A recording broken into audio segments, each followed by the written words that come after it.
Bonsoir à tout le monde et bienvenue à cette présentation de WH Self Invest. Le sujet de ce soir est un sujet extrêmement intéressant.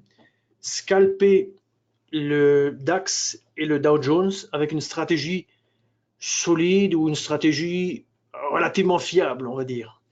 Alors, l'agenda de la formation qui va durer 1 heure est le suivant. Donc, WHS, c'est nous. Nous sommes votre partenaire. Je vais expliquer en 2-3 mots pourquoi.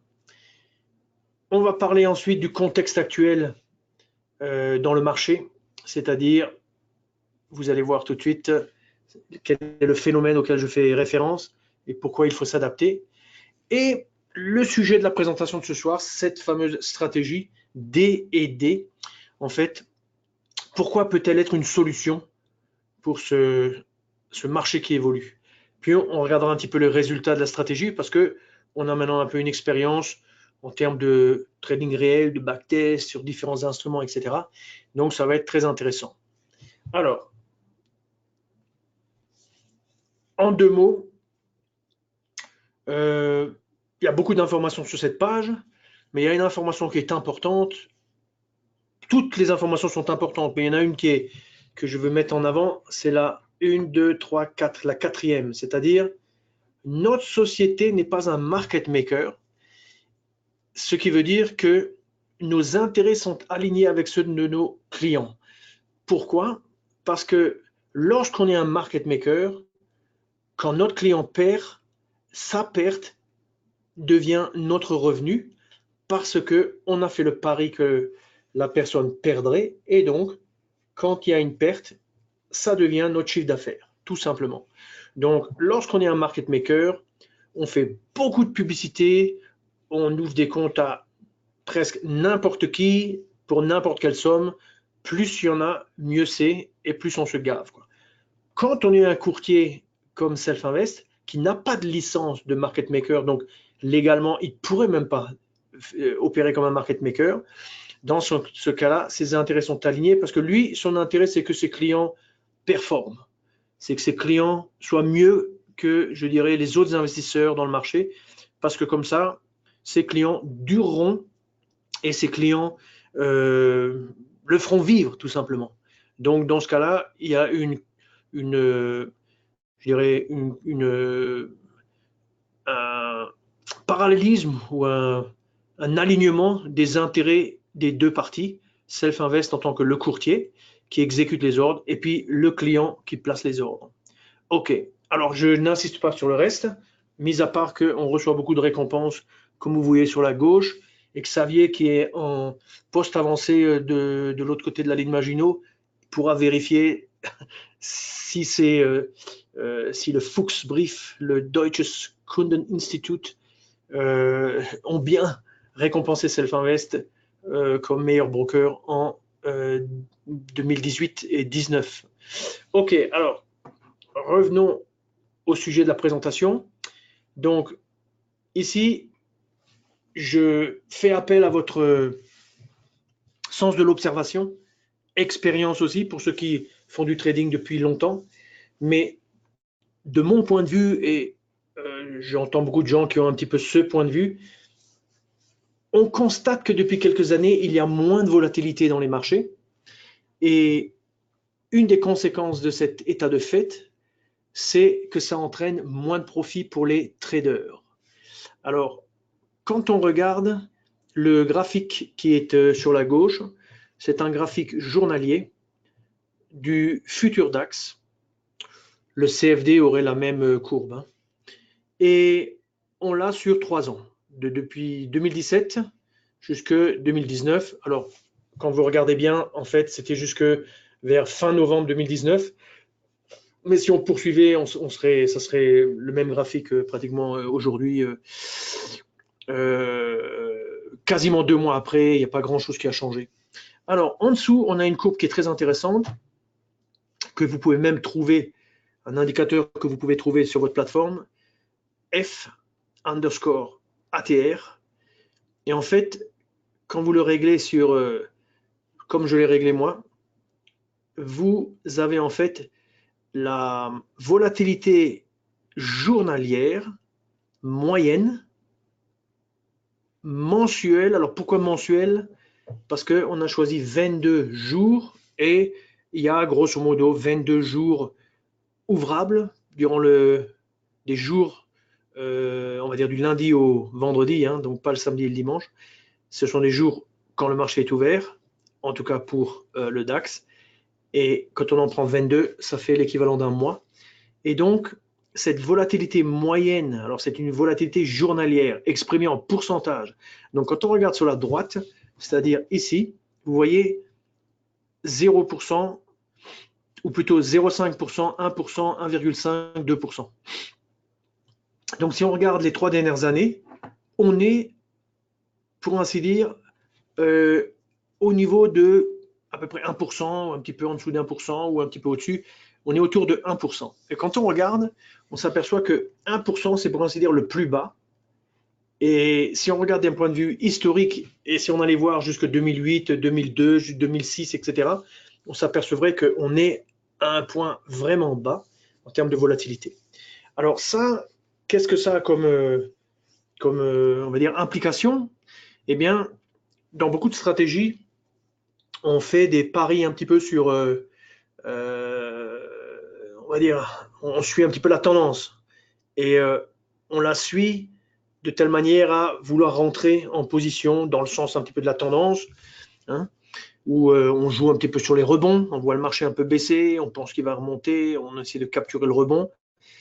Et le fait est que lorsque la volatilité est basse, le potentiel de gain, grosso modo, il se réduit fortement.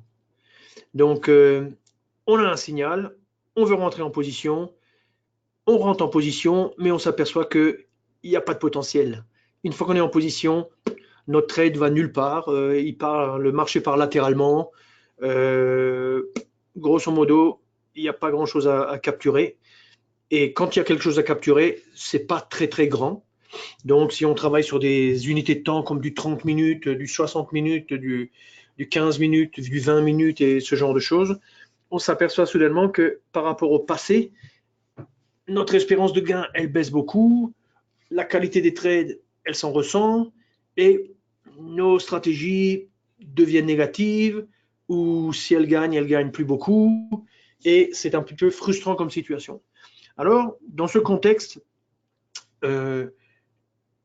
en tant que trader, on a besoin de volatilité.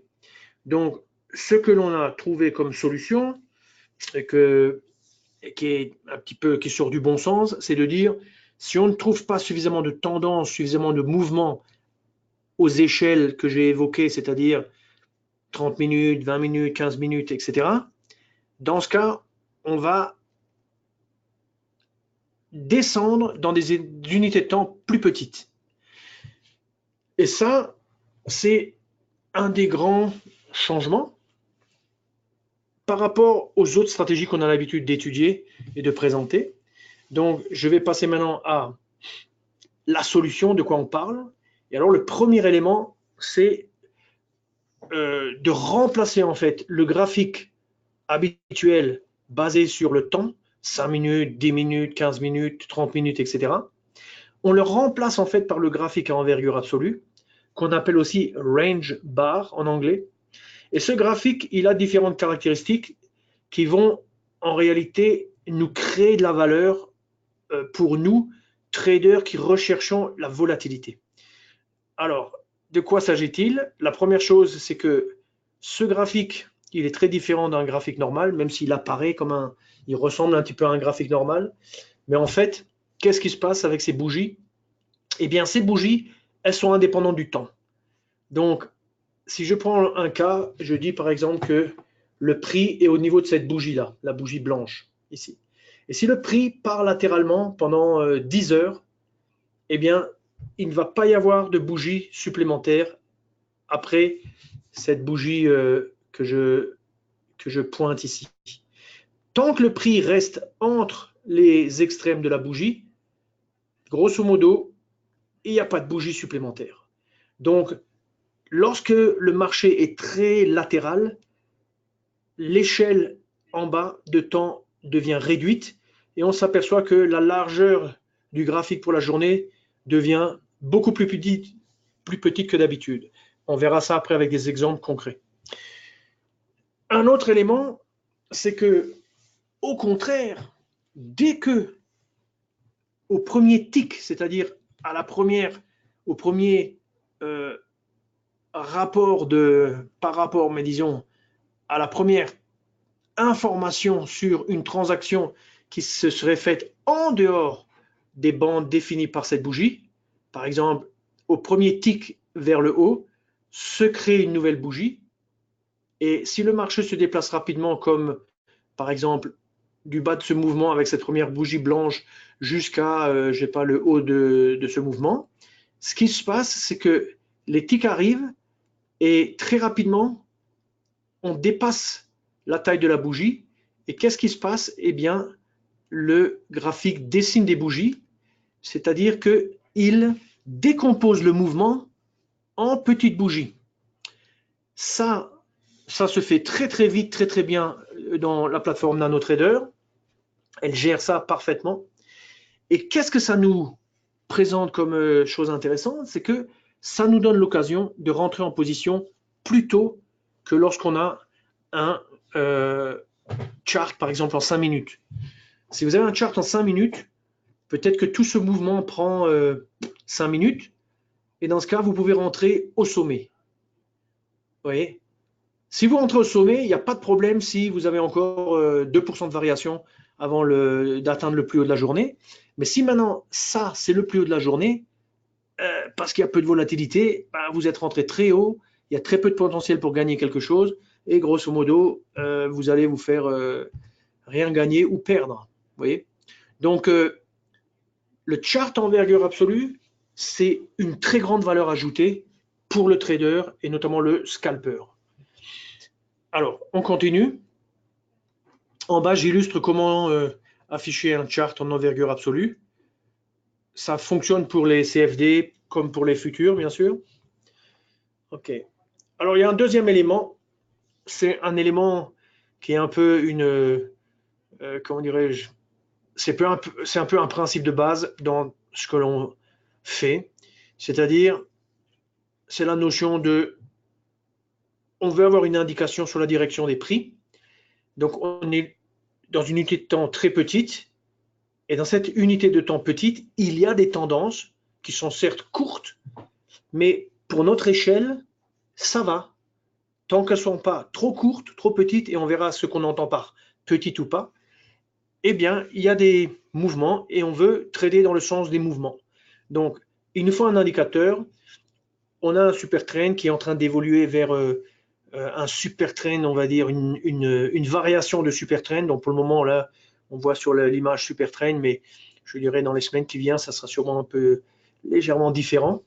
Mais grosso modo, ça vous connaissez bien, ça nous donne une direction. Et d'un autre côté, on l'a agrégé de manière à ce que ça nous donne une lecture un peu plus durable, pour utiliser un mot courant dans le vocabulaire de nos élites, le développement durable, la durabilité de l'indicateur. Vous voyez, pour le rendre plus pertinent, on l'agrège et de cette manière-là, on a une vision plus solide, plus stable de la direction du marché. Le troisième élément, c'est la notion de signal, et on fait confiance à un signal qui est absolument déterminé, c'est-à-dire pas du tout arbitraire, pas basé sur l'œil ou ce genre de choses. C'est quelque chose de mathématique, ça a une logique tout à fait solide, c'est-à-dire que c'est un signal qui détecte un arrêt dans une tendance, grosso modo. Donc ici, on parle d'une tendance à une échelle différente de la tendance dont on parlait lorsque j'ai évoqué le super trend. Ici, le marché monte. D'ailleurs, c'est pour ça que le signal est vert, parce que le marché monte. Et puis, cette pattern, cette configuration de bougie, il se trouve que elle, à la clôture de cette bougie-là, de cette blanche, ça, c'est une pattern qui montre une faiblesse dans la progression du marché. Donc, qu'est-ce qui se passe? Il se passe que à partir de cette bougie, à partir de sa clôture, on dessine deux niveaux déterminés par ces pointes ici. Et grosso modo, on a un range. Et qu'est-ce qu'on observe? On observe que c'est un range qui est tout souvent très pertinent, c'est-à-dire le marché part latéralement, puis à un moment il sort, et quand il sort, il nous offre un signal. Alors ici, on a en fait deux informations, puisqu'on a le fond d'écran qui est vert, c'est-à-dire que le fond d'écran étant vert, ça veut dire qu'on ne veut que prendre des signaux dans le sens de la hausse. Donc dans ce cas-là, potentiellement, ce signal, il serait bon, à condition qu'au niveau de l'horaire, on soit dans le bon horaire. Vous voyez? Donc il y a plusieurs éléments pour déterminer vraiment on va dire la plage dans laquelle on veut travailler. Mais si on supposait qu'on était dans la plage dans laquelle on veut travailler, ça serait un signal, par exemple, à la hausse, puisque le fond d'écran est vert, ce qui veut dire qu'on veut être acheteur et on a un signal d'achat. Maintenant, quand on regarde ici, c'est vraiment l'inverse. Donc, bien entendu, qu'avec des stratégies comme ça, on prend aussi bien la baisse que la hausse. Et là, on s'aperçoit de quoi? Eh bien, on a une petite pause dans la baisse. Alors, comme on voit que le marché descendait, eh ben, ce signal il est rouge. On casse. Et puis, soudainement, la baisse reprend. Et donc, ça, c'est un superbe signal à la baisse. Donc, ces signaux, c'est fait maison. Ça représente peut-être 2000 lignes de code. Et grosso modo, c'est des pures mathématiques et c'est basé sur des concepts très pertinents. Alors, il y a une question de Romain. Bonjour, peut-on trader ce système en automatique? Oui, je reviendrai là-dessus après. Alors, en termes d'objectifs et on va dire, de gestion de position, en fait, pour le moment, ce qu'on utilise comme stop et objectif, donc target, ça veut dire objectif. Hein. Ce qu'on utilise, c'est en fait des stops qui sont liés à ce type de signal, c'est-à-dire le signal en soi, RB, ça veut dire range breakout. Donc là, vous voyez le stop, on est dans une position short, on vend à la clôture, ça c'est le prix d'entrée. Hop, le marché descend, crac, il atteint notre objectif. Ici, en rouge, c'est le stop. C'est basé sur littéralement le bord supérieur de ce petit dessin, hein, de cette pattern. Et puis, ici, on a le prix d'entrée et grosso modo, on a une fois le prix d'entrée qui va nous donner notre objectif ici. Donc, ça fait qu'en règle générale, on tend à avoir gain divisé par perte, donc gain moyen divisé par perte moyenne qui tend vers 1. Et ça, c'est ce que nous utilisons, quoi. Le stop est placé sur le haut du 1, etc. Ça, c'est maintenant un signal qui va dans l'autre sens, un signal long. Et là, j'ai mis une perte pour montrer qu'il y a des gains, il y a des pertes. C'est pas qu'il y a toujours, il y a pas uniquement des gains. Mais vous voyez un petit peu déjà comment le marché part latéralement. Et puis finalement, hop, il vient casser. Ça offre une opportunité pour entrer. On rentre en position. Malheureusement, il revient en arrière et puis on se fait stopper. Alors, le stop parabolique semble fonctionner pas mal. Alors, le stop parabolique, alors, bon, là, c'est Romain qui fait une réflexion, très intéressante la réflexion.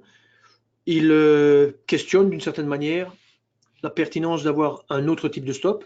Alors, je dirais, quand on change de stop, Romain, il faut toujours avoir en tête que ça va modifier la sortie de la position. Et ce qui se passe très souvent, ou le plus souvent, c'est que vous changez de stop, vous avez maintenant, dans quelques cas, des meilleurs résultats. Pour certains trades, il y a des meilleurs résultats. Mais vous vous apercevez aussi que souvent, vous allez sortir plus tôt. Et de ce fait, vous re-rentrez. Et alors, le trade nouveau qui s'additionne, celui-là, il n'est pas forcément toujours un trade positif. Donc ça veut dire que quand on change un stop, il faut bien regarder au niveau du backtest ce qui se passe, parce que souvent, on peut se retrouver avec plus de trades et en réalité plus de perdants parmi les trades qui sont rajoutés. Donc, je n'ai pas la réponse à la question, je n'ai pas essayé le stop parabolique, mais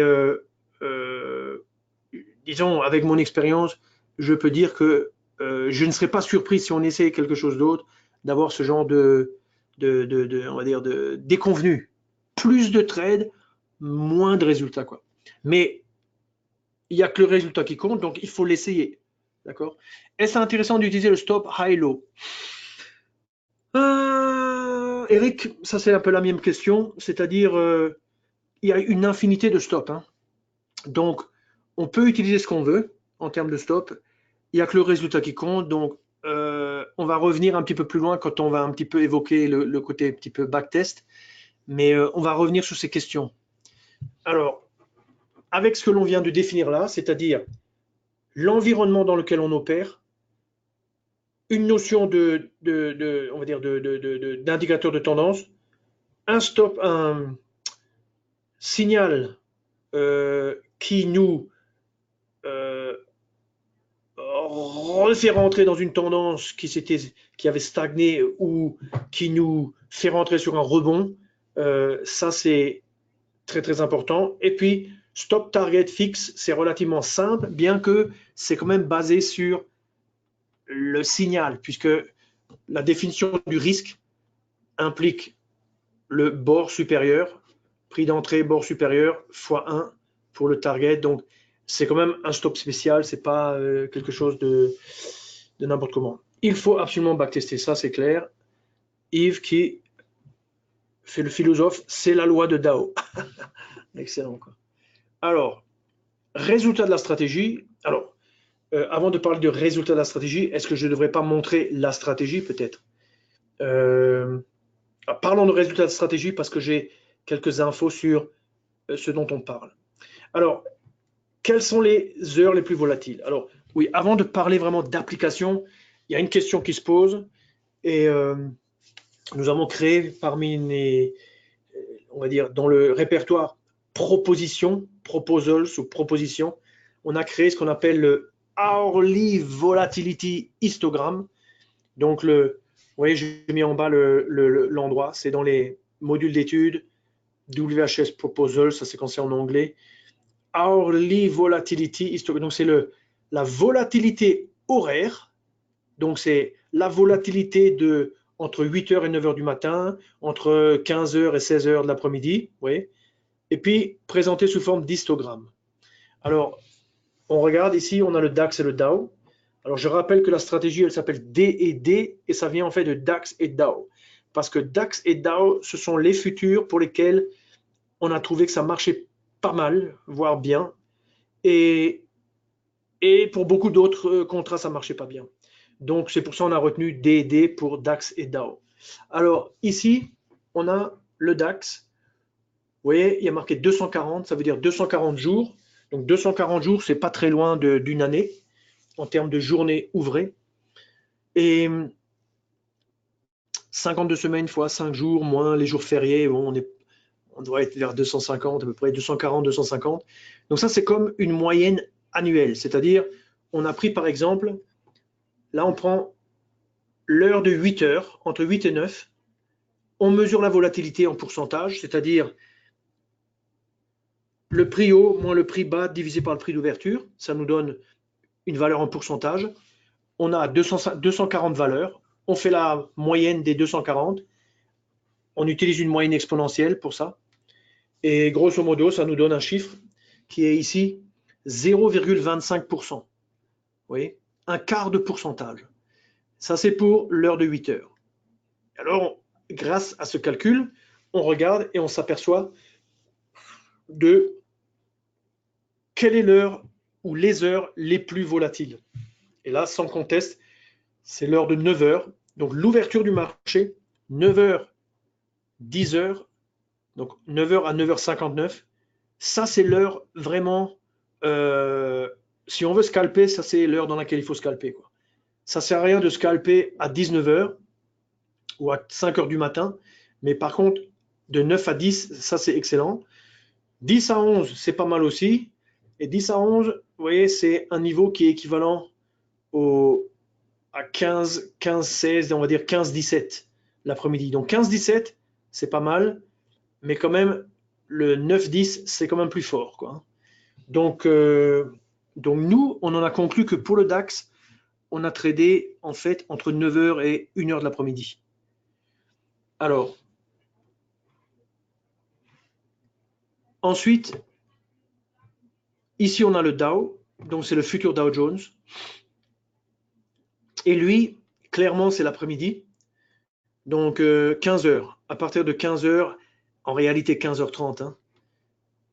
15h30 jusque, pour ainsi dire, 19h pile, quoi. À 19h, sandwich, ou plutôt burger. Puis on reprend et on fait le rallye de fin de journée entre 20h et 22h notre heure. Donc pour les Américains, on a retenu 15-18 heures. Excusez-moi, on a retenu, en fait, c'est pas 15-18 heures, on a retenu plus, littéralement 15h30 jusqu'à 22h. Et je dirais, la performance du DAO, elle implique beaucoup plus on va dire, beaucoup plus de trades, et la performance est un peu moins flagrante que celle du DAX. Donc, ce soir, je parlerai plutôt du DAX. Alors, il y a une autre information que je voulais montrer. Ça, c'est un nouvel outil qui n'est pas encore dans la plateforme, mais qui a été programmé, qui est prêt. C'est en fait Weekday Volatility Histogram, c'est-à-dire la volatilité moyenne journalière, mais par jour de la semaine. Donc, si vous dites par exemple, est-ce que c'est mieux de trader le lundi plutôt que le mercredi? Moi, j'aurais dit oui, sauf que maintenant que j'ai mesuré ça, eh ben, je dois changer mon opinion parce que les faits ont changé. Hein, vous regardez par exemple, ça c'est la volatilité pour le DAX calculée sur 500 semaines, c'est-à-dire en gros, pour simplifier, on va dire qu'il y a 50 semaines dans une année, donc ça fait 10 ans. Ça c'est comme sur 10 ans. Et ça c'est la volatilité moyenne, et vous apercevez que voilà, le lundi c'était, le mercredi c'était le pire, le lundi c'était pas terrible, le mardi c'était mieux, et la meilleure journée c'était le jeudi. Et maintenant vous regardez, volatilité 50 semaines, c'est-à-dire quasiment une année. Donc ça a été fait il y a 2 jours, donc moins, donc grosso modo sur les 12 derniers mois, on s'aperçoit que la volatilité est quasi identique. Alors, en termes absolus, elle est quasiment la moitié du maximum ici, qui est un maximum, quand même une moyenne sur 10 ans. Hein. Donc, ça c'est faible comme tout.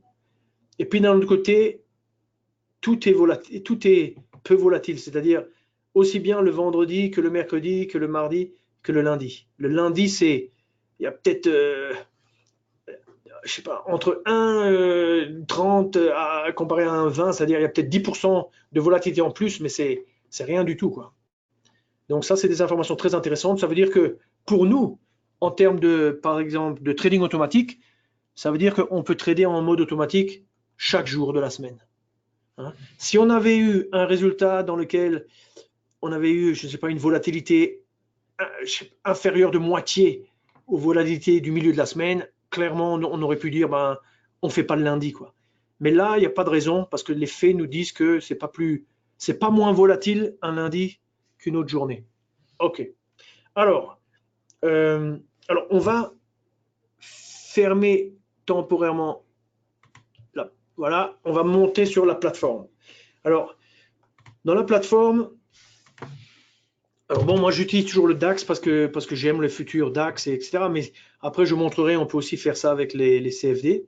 Donc ici, on a le DAX et modèle d'étude, stratégie. Et la stratégie, c'est la stratégie DD. Donc si on lance ça, grosso modo, on a le chart qui est derrière moi. Alors, ce chart qui est derrière moi, c'est range breakout, la tangente, enfin le target ici. On a le super trend, on a le signal range breakout, etc. qu'on a réglé sur 9h19, 12h59. Ouais. Alors, ce qu'on a sous nos yeux, c'est un graphique.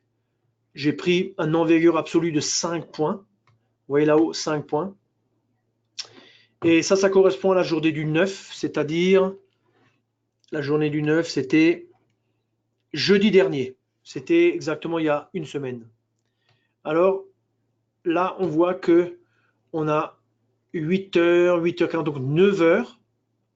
Et puis, on a 13h ici. Donc, on n'a pas tellement de bougies en fait, parce qu'il y a des journées où cette plage horaire occupe de ce bord à plus que ce bord. Vous voyez? Donc ici, j'ai réglé de manière à montrer on va dire le résultat basé sur on commence chaque jour avec 0. Et là, c'est assez typique d'une bonne journée. D'accord? Donc ça, c'est typique d'une bonne journée. Je vais un petit peu zoomer pour qu'on voit bien ce qui se passe. Alors, l'élément important ici, c'est quoi? C'est il y a un mouvement. Le marché monte. Le marché monte régulièrement. Il fait un petit pullback, mais il remonte ensuite. Et puis après, il part latéralement, un petit peu comme d'habitude. Vous voyez, on avait dit que la volatilité la plus grande, c'était entre 9 et 10. Ben ça, c'est exactement entre 9 et 10. Et puis après, ça part un peu latéralement. Mais on a quand même comment dirais-je, quelques signaux ici à la baisse qui fonctionnent bien pour nous, quoi. Alors, regardons ce qui se passe. Ici, le marché monte. Du coup, nous, on trade dans le sens de la hausse. On a ce premier signal dès après 9h du matin. On est gagnant. On a un autre signal ici qui touche la target. On est gagnant. Donc, on a deux signaux gagnants. On a un troisième signal gagnant un petit peu plus tard. Puis après, vous voyez ce qui se passe? On a des signaux, mais le marché sort par le sud. Et quand il sort par le sud et qu'on est dans une zone où on est supposé être long, eh bien, il n'y a pas d'exécution. Donc ici, ce signal, celui-ci, celui-ci, celui-ci, celui-ci, ce sont tous des signaux, ainsi que celui-là.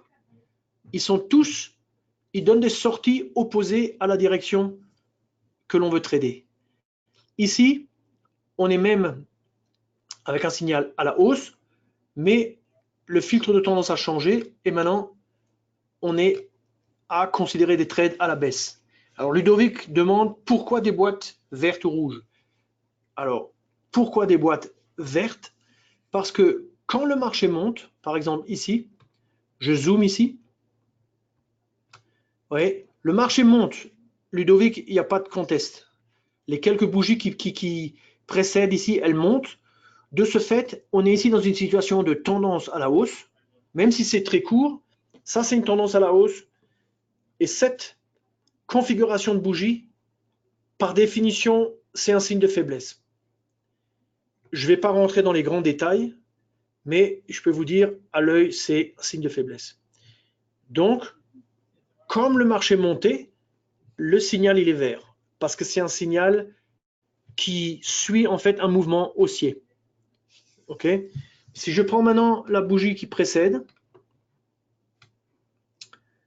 donc par exemple ici, tout simplement, cette bougie-là. Donc ici, le marché, il descend. On a cette configuration qui crée un range, et vous voyez comme le range, il est pertinent parce que il se maintient. Il y a vraiment une sorte de stabilisation. Ok, bon, bah, ça part latéralement, et puis à un moment, ça rebondit. Vous voyez? Donc, lui, il est rouge parce que le mouvement, il était à la baisse. Et maintenant, on sort par le nord, sauf que le fond d'écran, il est rose, donc ça veut dire on fait que des shorts. Ici, on a notre opportunité, ça crée un trade de plus, et là, ici, le marché rebondit, on ne fait pas parce que le signal est à la hausse, et là, il descend, et on a un tout petit objectif de rien du tout, et grosso modo, il est 13h et c'est terminé, quoi. Donc ça, c'était en fait la journée de hier, il y a une semaine. Alors maintenant, regardons qu'est-ce qui s'est passé depuis quelques, on va dire, depuis un petit peu le début de l'année, quoi. Donc, si on prend le début de l'année, vous voyez en bas, si on prend le début de l'année, bon, le 2, vous voyez, là, on avait une belle journée qui monte, mais on a eu certes un gain, mais on a aussi eu des... Une fois que le marché commence à partir latéralement, c'est là que on peut encaisser des pertes, quoi. Donc, si on prend par exemple ce morceau-là, on a un signal à la hausse, le stop est touché, de pas beaucoup, quelques ticks, mais ça nous fait une perte. Là, ça nous fait un gain de nouveau, puis un gain. Donc, dans la courbe de performance, on descend quand même bas, et puis ça remonte. La taille des signaux ou des ranges de ces petites boîtes, la taille des boîtes, comment dirais-je, la taille du gain ou la taille de la perte, elle est fonction de la taille de la petite boîte. Hein. Donc, si on est dans des périodes très très peu volatiles, les petites boîtes, elles sont toutes petites, les objectifs très proches, les stops très proches. Donc, il y a une différence, je dirais, en termes de...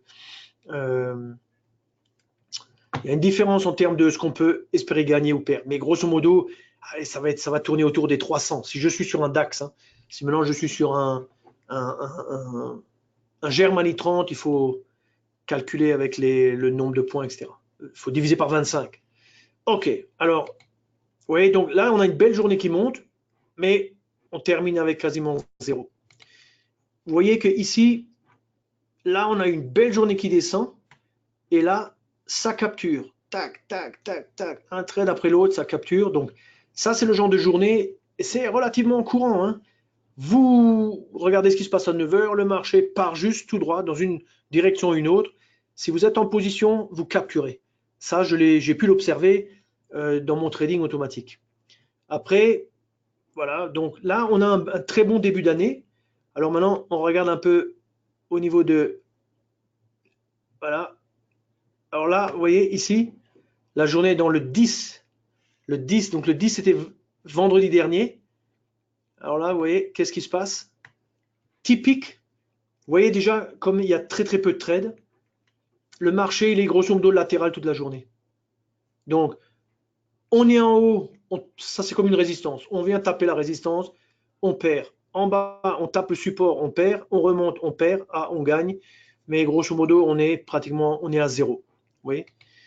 Après, on part, et je ne sais pas si vous avez remarqué, mais depuis justement le début de semaine, là, je veux vous montrer qu'on ne gagne pas toujours. Hein. Là, on perd, on perd, on gagne un truc microscopique, on gagne, et puis au bout du compte, on perd. Vous voyez? Donc, c'est moins bien. Et puis après, je vous montre jusqu'à aujourd'hui, vous voyez que ça devient moins bien quand vous êtes dans un range, parce qu'on retrouve le problème que j'avais évoqué avant sur des unités de temps beaucoup plus grandes. Quand il n'y a pas de mouvement, aucun trader peut vraiment gagner quoi que ce soit. Donc, si maintenant je remonte toute on va dire les 10 derniers jours, vous voyez, on a des très très bonnes performances quand il y a du mouvement. Et puis, à partir du moment où on n'a plus de mouvement, et là, il faut bien regarder que on est à 13 550. Là, pratiquement, ça n'a pas bougé pendant toute la matinée, ça ne dépassait pas 50 points. Si ça part latéralement, il n'y a pas grand-chose, et bien grosso modo, on ne gagne pas. Quoi. Donc ça, c'est la réalité de la vie. Quoi. Alors, je vais retourner sur le côté présentation. Il y avait une question ici, c'était Romain qui disait, alors juste une réflexion, j'ai enlevé Supertrend et remplacé par un stochastic momentum et un MACD, agrégation 2 pour les ions long short. Ok, donc Romain fait une suggestion d'utiliser un stochastic momentum et un MACD en agrégation 2. Ok, donc je dirais pourquoi pas, et je me le note, j'essaierai. Je ne dis pas qu'on détient la vérité, mais je dirais que on est quand même en présence d'une stratégie relativement exceptionnelle, dans le sens où c'est une stratégie qui vous génère de l'action dans un temps relativement court, qui a une logique, qui est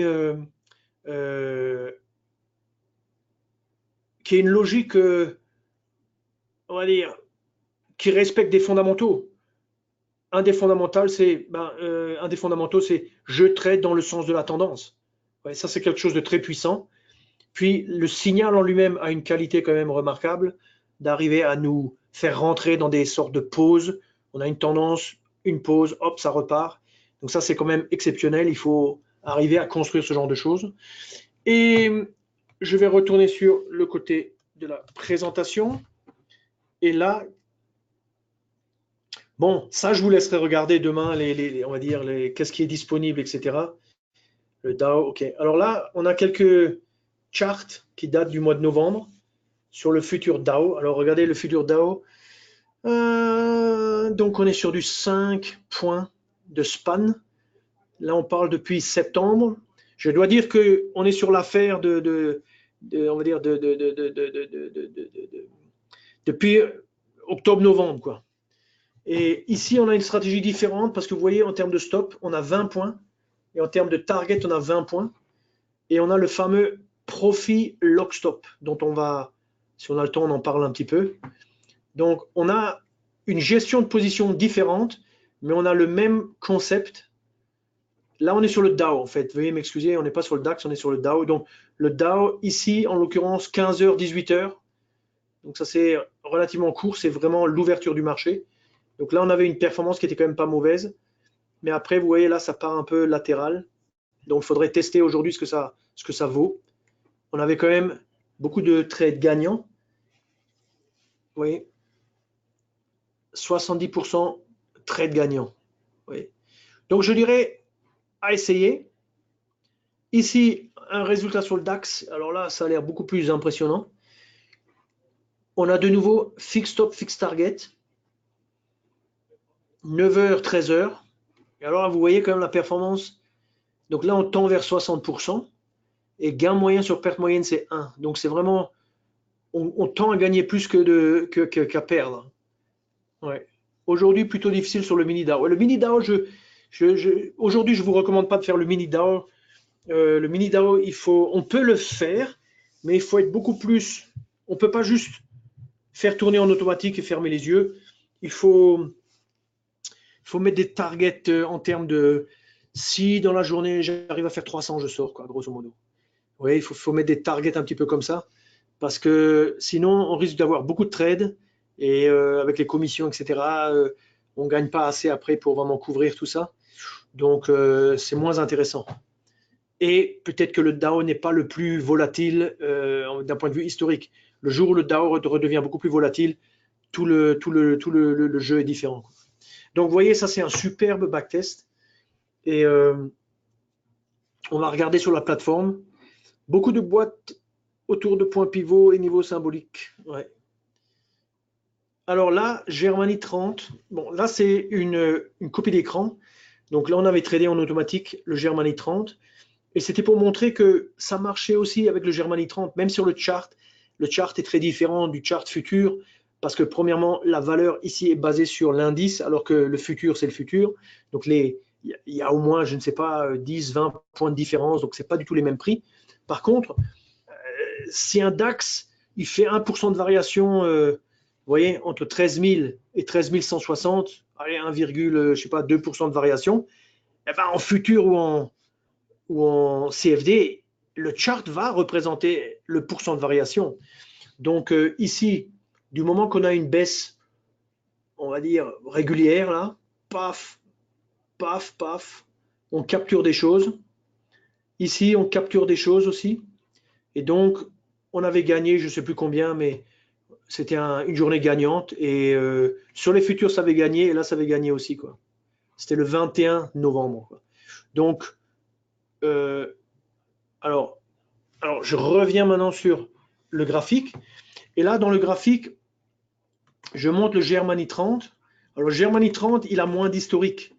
Donc, vous voyez là, sur les derniers jours, donc il faut comparer ce qui est comparable. Donc, avant, je vous ai montré des choses qui gagnaient parce qu'on était en début on était en début de mois, mais depuis 4-5 jours, c'est moins bien.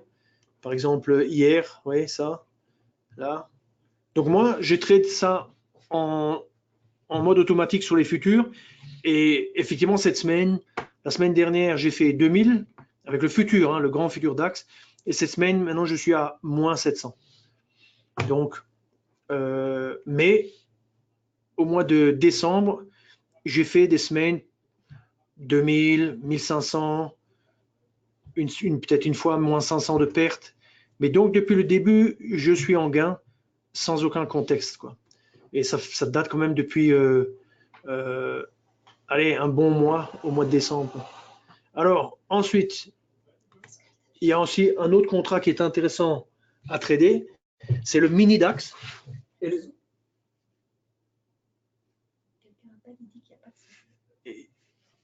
Une petite seconde, hein. Il doit se relancer. Tout le monde entend le son, j'ai vérifié, aucun doute. Alors, le mini DAX, c'est une autre,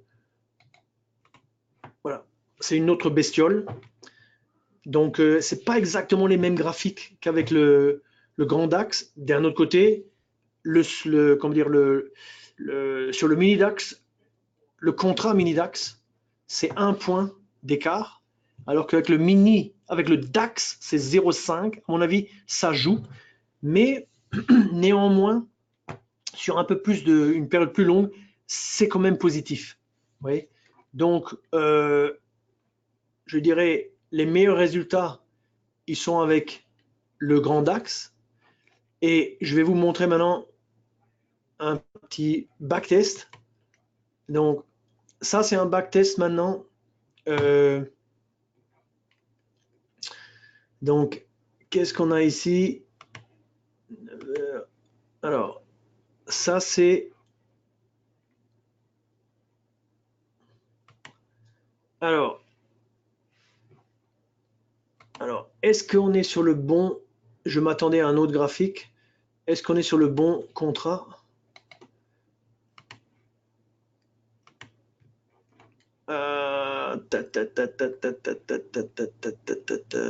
Je dois réfléchir. Hein.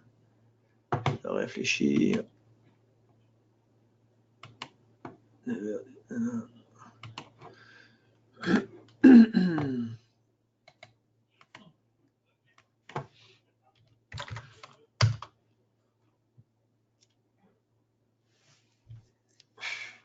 y a beaucoup de... Les fichiers là sont très lourds. Il y a beaucoup d'informations. Donc ça, c'est maintenant 100. Le 300, c'est ce que j'avais avant.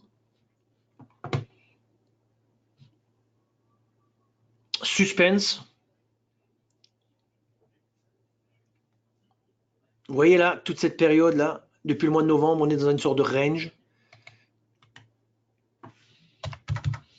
600.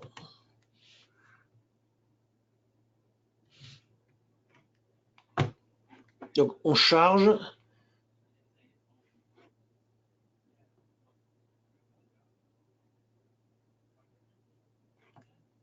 Donc on charge, une fois qu'on a chargé, j'étends la plage ici d'évaluation.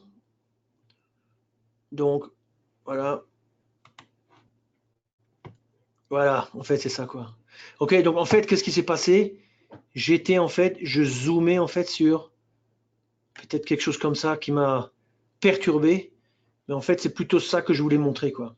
Donc, vous voyez que, bon, même si là, il y a quand même un peu de latéral, vous voyez, mais quand même, là, on est mai 2018. Ici, on est donc jusqu'au 10 janvier, c'est-à-dire jusqu'à vendredi dernier. Donc, c'est quand même une performance qui est quand même époustouflante, parce qu'on a le marché qui baisse, on a le marché qui monte, on a le marché qui revient un peu. Donc, on a vraiment un peu toutes sortes de configurations. Et ça nous donne une performance quand même relativement intéressante. En termes de nombre de trades, on a 1000 trades. Donc, 1000, même si on prend les commissions standards, on va dire que j'arrondirais juste comme ça à 3, allez, on va dire 6, 5, enfin 7, 3,5, peut-être et 3,5, ça fait 7. 7 fois 1000, ça fait 7000. Le gain est de 56. 7000, ça veut dire c'est largement couvert, hein. Donc, avec un DAO, on aurait aussi une performance, mais il y aurait beaucoup plus de trades et ça donnerait une impression différente. Mais voilà cette belle stratégie. Voilà son backtest. Je ne peux pas faire un backtest comme ça avec Germany 30 parce que j'ai pas vraiment les données historiques en termes d'envergure absolue. Et pour ce qui concerne le mini DAX, j'ai pas non plus les données historiques. Pour ce qui concerne le DAX, je me suis débrouillé pour les acheter, etc. Donc, c'est pour ça que j'ai réussi un petit peu à faire ce travail. Mais pour avoir tradé, je dirais, la bête depuis le mois de fin octobre avec le Dow, novembre à peu près, avec le DAX. Alors au début, bon, aussi, j'avais des petits, de temps en temps, des petits soucis de ci et ça. Donc, j'ai modifié un petit peu dans le code différentes choses parce qu'il fallait l'adapter un petit peu au chart envergure absolue. Mais maintenant, tout ça, c'était réglé. Donc, je suis gagnant, en tout cas sur le DAX. Et je suis époustouflé et je partage cette information avec vous. Alors, Ludovic Pascal, mais quand vous dites que vous n'êtes pas un market maker, le sous-entendu est que vous ne faites pas de chasse au stop-loss sur les CFD. Alors, bon, premièrement, nous, on ne fait pas de chasse au stop-loss sur les CFD. En 22 ans de carrière, on n'a jamais fait de chasse au CFD, quoi. Market maker, ça veut dire... Market maker, c'est un statut qui requiert une licence. Donc, les autorités doivent vous donner cette licence si vous voulez faire market maker. Et vous avez le droit d'utiliser votre propre capital. Vous avez le droit de prendre position, en gros, contre les positions des clients. Donc, le client achète, vous vous dites, bah, je suis celui qui lui vend. Et en fait, vous n'allez pas placer l'ordre d'achat dans le marché sous-jacent. De ce fait, vous êtes exposé à un risque. Vous le faites avec votre propre capital. Du moment que vous êtes capitalisé, vous savez ce que vous faites. Il n'y a pas de problème, c'est un métier comme un autre, market maker. La plupart des brokers de CFD ou de Forex sont des market makers, mais eux, ils le font avec je dirais, une intention qui est différente de la nôtre. Nous, on a toujours été broker, on va dire, au sens classique, c'est-à-dire transmetteur, exécuteur d'ordre. Donc nous, on a des exécuteurs qui exécutent les ordres, mais on ne prend pas position contre les clients, on n'a pas de capital à risque et ce genre de choses. De ce fait, c'est ça que je veux dire quand je dis on n'est pas market maker. De ce fait, nous, on est intéressé à ce que vous gagnez de l'argent. Si vous gagnez de l'argent, ben vous continuez d'être client chez nous, nous on est content, vous êtes content, tout le monde est content. Market maker, ça veut dire je vous vois arriver Ludovic, je vous regarde dans tous les sens, je me dis ah peut-être que vous allez perdre, je m'arrange pour ne pas couvrir votre position dans le marché sous-jacent. Quand vous placez vos ordres, je suis la contrepartie, je fais le pari, vous perdez. Après 6 mois, supposez que j'ai raison, vous avez perdu. Vous étiez venu avec 5 000 euros, vous avez plus 5 000 euros, c'est moi qui les ai dans ma poche. Vous voyez, c'est ça ce que je veux dire avec l'intérêt qui n'est pas aligné. C'est comme un conflit d'intérêt d'une certaine manière. Si ce n'est que c'est quand même légal. Donc, tant que le market maker il exécute correctement, bon, il n'y a pas à critiquer. Maintenant, ce que vous faites, quand vous dites la chasse au stop, peut-être qu'un market maker, il fait ça. Hein. Je ne suis pas market maker, je ne peux pas le dire, mais en tout cas, nous, on ne fait pas ça, quoi. Donc, revenons un petit peu à notre présentation. Donc, en gros, ce DAX, c'est une très belle stratégie. Alors, il y a des choses qui sont très intéressantes un peu dans la stratégie, c'est que si je prends par exemple, je démarre chaque jour avec 0, vous voyez que vous avez en fait, on arrive à voir qu'est-ce qu'on peut gagner, quoi. Donc, on peut gagner 1000, 1500, 2000 en quelques heures avec le DAX, le grand. Pour les autres contrats, il faut mettre en proportion. Mais si je prends le grand DAX, on peut gagner. Alors, remarquez que en général, le marché part, et puis, enfin plutôt le PNL, le compte, enfin le résultat part, et puis grosso modo, c'est rare qu'il descende bas et qu'il remonte ici, comme ici, vous voyez, c'est rare. Donc ça veut dire qu'en fait, si vous êtes capable, ou si vous étiez capable de couper ici, ça vous permettrait d'avoir une sorte de contrôle supplémentaire du risque au niveau de du gain et de la perte réalisée dans la journée. Or, il se trouve qu'on a exactement cette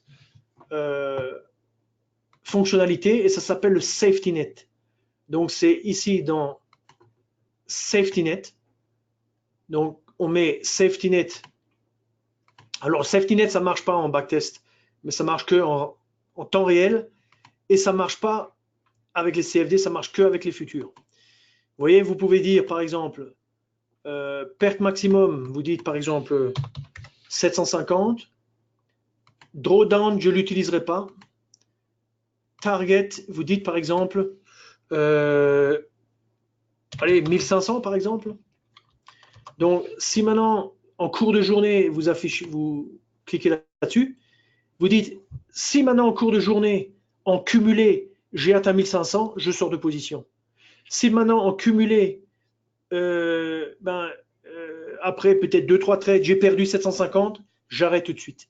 Et dans ce cas-là, l'effet que ça produit, c'est qu'au niveau de votre performance, qui était déjà très bonne, vous coupez en fait beaucoup de pertes. Vous voyez, c'est comme si vous tirez un trait ici, on va le faire. Je tire ce trait là. Ah, on ne peut pas dessiner à l'intérieur ici. Je tire ce trait, par exemple, au niveau de 750 là. Et grosso modo, tout ce qui dépasse 750, je l'élimine et ça fait monter ma performance. Vous voyez? Donc, voilà une stratégie qui est vraiment avec un potentiel vraiment extrêmement intéressant. Et en plus, avec un outil comme le Safety Net, on renforce en fait la qualité de la performance parce qu'on va éliminer encore plus de pertes qu'il n'y en a quoi. Ok, alors, si je reviens sur ma présentation et j'ai ce fameux safety net, vous voyez. Il y a un autre truc qui est intéressant, on n'a pas tellement le temps de regarder maintenant, mais c'est le stop profit lock. Le stop profit lock, ce qu'il fait, c'est que, vous voyez, quand vous avez ce trade à gauche où il n'y a pas assez d'élan, le marché retombe, vous êtes stoppé. Quand vous mettez le stop profit lock, lui, pas toujours, mais de temps en temps, en fonction des circonstances, quand il y a une petite poussée, il tend à soudainement se positionner au bas de la poussée, à la valeur au plus bas, au prix bas de la bougie verte. Et si le marché se retourne, ben, grosso modo, vous économisez une perte. Ce n'est pas que vous gagnez immensément, mais c'est que vous vous économisez une perte. Ça, c'est super, mais comme je l'avais expliqué un peu avant, il se trouve que ça peut entraîner une augmentation du nombre de trades. Et ce nombre de trades, en plus, vous n'êtes pas 100% sûr qu'ils vont tous vous donner des gains. Ils peuvent très bien vous donner plus de pertes que de gains. Donc, là encore, il faut essayer de backtester. Il faut essayer un petit peu de comprendre ce que ça apporte et ce que ça nous... Dès qu'on fait un changement, il y a toujours quelque chose de positif et quelque chose de négatif. Et il faut un petit peu estimer l'impact des deux pour pouvoir dire que c'est mieux. D'accord? Et ça, c'est le même raisonnement que pour le stop parabolique. Ça, c'est le même raisonnement, quoi. Et tout à fait, absolument. Alors, je crois qu'on est arrivé au bout de la présentation puisqu'il est 18h58. Je résume juste. On a une stratégie ici qui est très performante puisque je l'ai tradé en mode automatique sur le grand DAX et je la trade toujours. Hein. Donc aujourd'hui, j'ai perdu par exemple 700, mais en début de semaine, j'avais gagné 700 et hier, j'ai perdu 700. En fait, 700, c'est mon safety net. Et la semaine dernière, j'ai gagné 2000. Donc, depuis le début de l'année, je suis, on va dire, 2000 moins 700, 1300 en 10 jours. Et le mois dernier, j'avais gagné dans les 5-6 000 à peu près, quoi. Alors, premièrement, pour faire ce travail, il faut quand même, notamment quand on est maintenant dans le monde futur, c'est-à-dire mini DAX ou DAX, il faut un flux tick par tick. On a ce genre de flux, ça entraîne un léger surcoût sur la transaction. Franchement, il vaut mieux payer ce léger surcoût de 50 centimes plutôt que d'avoir des exécutions pourries avec une plateforme, je dirais, mass market qui n'est pas assez de bonne qualité, quoi. Le chart range bar, tout le monde n'offre pas ça. C'est indispensable. Pour pouvoir faire cette stratégie, c'est indispensable. Et vous avez vu la valeur que ça apporte, puisque ça nous permet de rentrer tôt dans les trades. Le signal en soi, c'est exceptionnel. Ce signal, il est particulièrement adapté à ce type de, justement, de chart range bar, etc. C'est vraiment des petites patterns absolument bien réfléchis, mais qu'on peut trouver que dans notre plateforme. Le super trend agrégé, le côté agrégation, il y a très peu de plateformes qui savent faire ce genre de choses. Et grosso modo, la combinaison des deux, tout le monde ne sait pas faire ça. Nous, on sait le faire et très très bien. Et puis, toutes ces choses-là, à la limite, si je vous les donne comme ça, je vous les mets dans un panier. Si vous n'avez pas la NanoTrader pour mettre tout ça et faire fonctionner tout ça, vous n'arrivez à rien faire du tout. Donc, NanoTrader, on clique sur le bouton auto-order et c'est parti en auto-order. Donc, c'est quand même les 5 points clés de la stratégie, ce sont ces éléments-là. Et ces éléments-là, ils sont à votre disposition si vous êtes client de Self-Invest. Donc, ça m'amène à un peu la conclusion. Je regarde juste s'il y a des questions. Alors, pour le DAX, Eric qui demande « Que pensez-vous d'une envergure absolue de 3 ?» Je dirais, il faut essayer. Moi, j'ai un petit peu essayé de tout. J'ai essayé de tout. Vous pouvez essayer aussi 3, 2. Hein. Bon, il faut, quand vous allez dans le trop petit, il faut aussi penser que le marché, souvent, il peut faire des bons de 2-3 ticks. Hein. Donc, quand les choses deviennent nerveuses, bon ben, 2-3 ticks, ça fait 1,5 point sur le DAX. Et là, on parle d'une envergure de 3, ça veut dire 3 points. Donc, 3 points, c'est 3 fois 2, c'est 6 ticks. Et des fois, ça peut bien bouger de 3 ticks, donc la moitié. Vous voyez, donc, il faut trouver le bon compromis. Vous pouvez le mesurer. Hein. Il y a 10 jours d'historique. Vous suivez un petit peu la stratégie. Vous avez qu'à la mettre sur un compte paper. Ou alors, vous le faites sur le mini DAX. Prenez pas trop de risques. Vous essayez de regarder. Limitez le temps. Ça ne sert à rien de faire tourner toute la journée. Et vous voyez un petit peu comment ça évolue. Hein. Pourquoi pas de safety net pour les CFD, Eric? Alors, Eric, c'est un pur problème technique. C'est-à-dire que notre fournisseur, il nous fournit des données. Et dans ces données, il n'y a pas le gain cumulé de la journée. Dans les CFD, on a un back-office qui est fabriqué différemment et qui calcule en fait à partir du début de journée le PNL de la journée. Donc dès que vous faites un gain, une perte, ça s'accumule dans une fonction ou cette variable plutôt. Et cette variable, c'est la variable qui est au bas du graphique quand on met quand on met un compte, donc quand on met un compte, vous voyez, par exemple, donc